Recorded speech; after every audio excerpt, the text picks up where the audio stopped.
যোৱা 19 তাৰিখে অৰুণোদয় 3.0 অৰ্থাৎ 37 লাখ পৰিয়ালক অৰুণোদয় আঁচনিৰ সৈতে জড়িত কৰিবলৈ এক বিশাল প্ৰচেষ্টা আমি আৰম্ভ কৰিলো।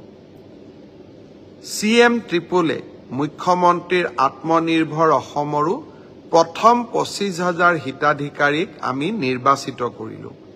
অহা 3 নৱেম্বৰৰ পৰা আৰু 75,000 হিতাধিকাৰী নিৰ্বাচনৰ প্ৰক্ৰিয়া আমি আৰম্ভ কৰিম।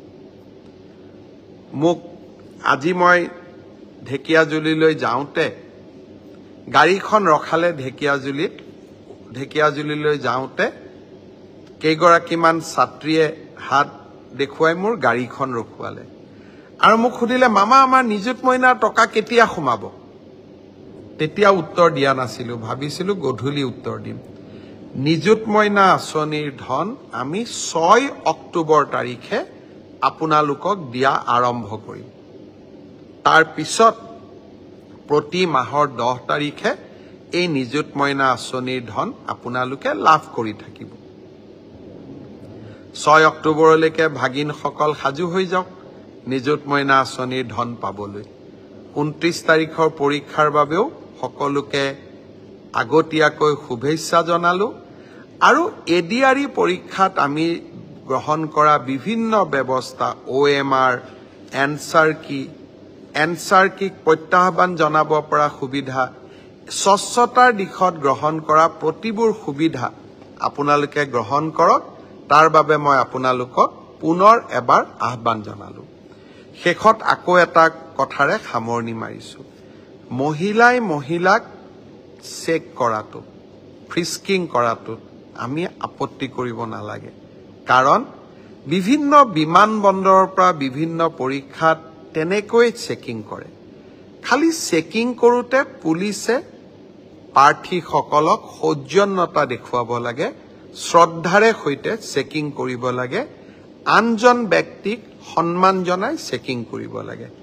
29 তাৰিখে আমি সেই ধৰণে পৰীক্ষাটো চলাবৰ বাবে বিচাৰিছো। আপোনালোক সকলোৱে জানে এই চৰকাৰখনে স্বচ্ছ আৰু নিকা নিযুক্তিক বিশ্বাস কৰে আৰু স্বচ্ছ আৰু নিকা নিযুক্তি প্ৰদান কৰিবলৈ যোৱা পৰীক্ষাৰ সময়ত আমি ইণ্টাৰনেটৰ সেৱা বন্ধ কৰিছিলো।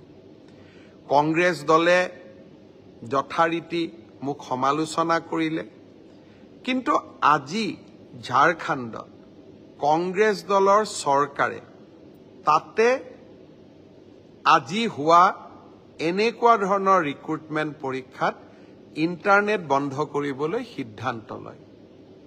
অৰ্থাৎ আজি কংগ্ৰেছ দলে ঝাৰখণ্ডত এটা বেলেগ ৰূপ আৰু অসমত এটা বেলেগ ৰূপ ল'ব বিচাৰে।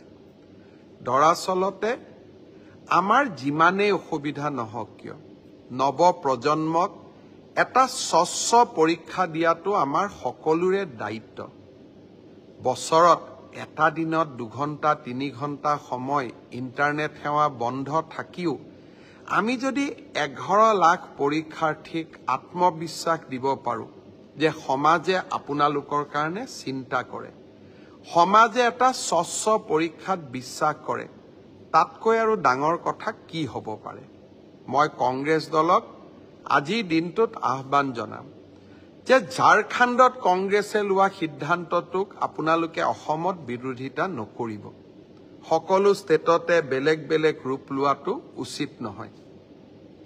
ভাল কথা ইউজুৱেলি তেওঁলোকে নুশুনে, কিন্তু মই ভাবো যে অলপ ৰাইজৰ মনৰ কথা তেওঁলোকে বুজিবলৈ চেষ্টা কৰিব।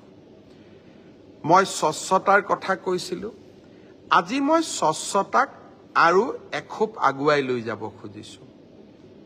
তৃতীয় বৰ্গৰ এডিআৰই পৰীক্ষা সমাপ্ত হ'ল। এতিয়া মই এটা নতুন কথা ক'ব খুজিছো। 27 তাৰিখে সেৱাক আপোনালোকে আবেদন কৰিব পাৰিব মাত্ৰ 50 টকা দি, যে আপোনালোকে যিখন OMR চিট লিখিছিলে সেই OMR চিটৰ এটা ফটোকপি আপোনালোকক লাগে বুলি।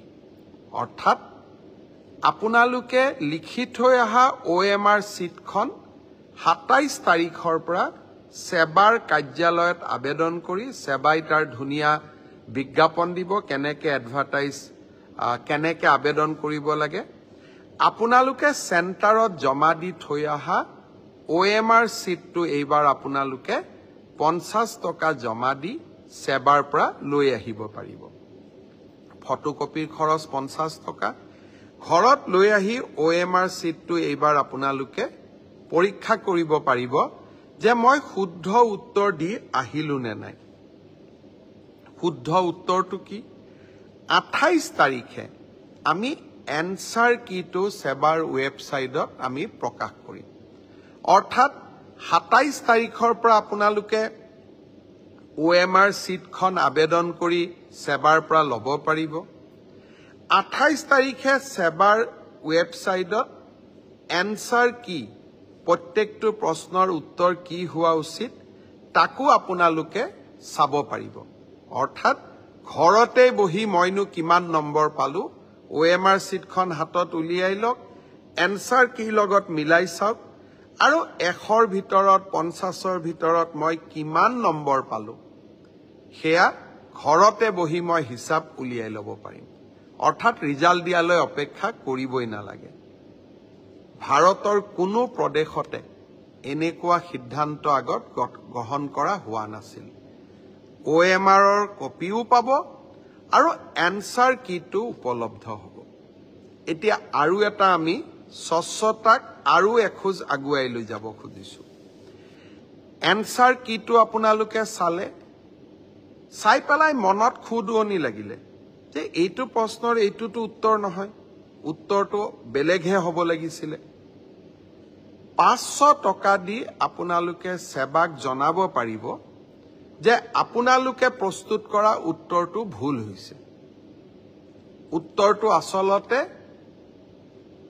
পঞ্চপাণ্ডৱৰ তৃতীয়জন সন্তান ভীম নহয় অৰ্জুন সেবাই ভীম বুলি এনসাৰ কিট লিখিলে আপোনালোকে শুদ্ধ কৰি দিলে সেবাক যে আপোনালোকৰ এনসাৰ কিটো ভুল আসলতে পঞ্চপাণ্ডৱৰ তৃতীয়জন অৰ্জুন অৰ্থাৎ আপোনালোকে সেবাক এটা ভুল শুধৰাই দিলে তৎকালীনভাৱে সেই 500 টকাটো আপোনালোকে উভতাই পাব 500 টকাটো আমি এই কাৰণেই ফিজ লৈছো নহলে সকলোৱে এনসাৰ কিটো ভুল বুলি হাৰাশাস্তি কৰাৰ ৰাস্তাও ল'ব পাৰে যাতে হাৰাশাস্তি কৰাৰ ৰাস্তা নলয় সেইভাবে আমি এটা 500 টকা লম কিন্তু যদি আপোনালোকৰ পৰামৰ্শ